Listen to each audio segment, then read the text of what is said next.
اے امت اسلام، اسلام نے عورت کو خاندان کی بنیاد قرار دیا ہے اور اسے ایسے فرائض اور حقوق عطا کیے ہیں جو نہ صرف ازدواجی رشتے کو مضبوط بناتے ہیں بلکہ معاشرتی فلاح کا ذریعہ بھی بنتے ہیں۔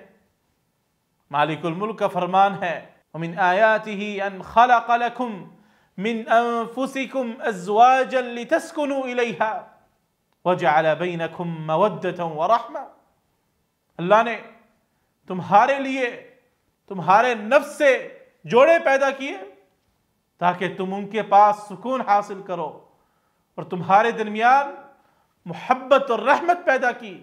یہ آیت ازدواجی زندگی کی بنیاد کو محبت اور رحمت قرار دیتی ہے، جس میں عورت کا کردار بنیادی حیثیت رکھتا ہے۔ گھر کی ذمہ داریوں میں عورت کی محنت اور قربانی مثالی ہوتی ہیں۔ حضرت فاطمہ رضی اللہ عنہا کی زندگی اس کی ایک روشن مثال ہے۔ وہ اپنے گھر کے کام خود کیا کرتی تھی، حتیٰ کہ ہاتھوں پر نشان پڑ جاتے تھے۔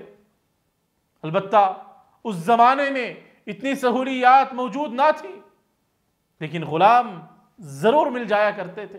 اور اسی طرح اسلام نے عورت کو بچوں کی تربیت کا عظیم فریضہ بھی سونپا ہے۔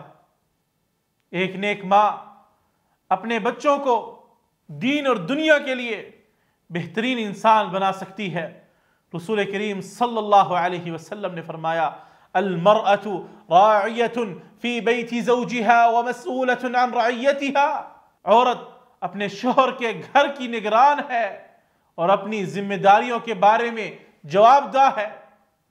یہ ذمہ داری عورت کو اس کے کردار کی اہمیت کا احساس دلاتی ہے۔ ازدواجی زندگی میں عورت کا کردار صرف گھریلو کاموں تک محدود نہیں، وہ شوہر کے ساتھ مشورہ کر کے اہم فیصلے کرنے میں اس کی مددگار ہو سکتی ہے۔ حضرت خدیجہ رضی اللہ عنہا کی مثال ہمارے سامنے موجود ہے، جنہوں نے نبی کریم صلی اللہ علیہ وسلم کو نہ صرف مالی طور پر سہارا دیا بلکہ ان کی حوصلہ افزائی بھی کی۔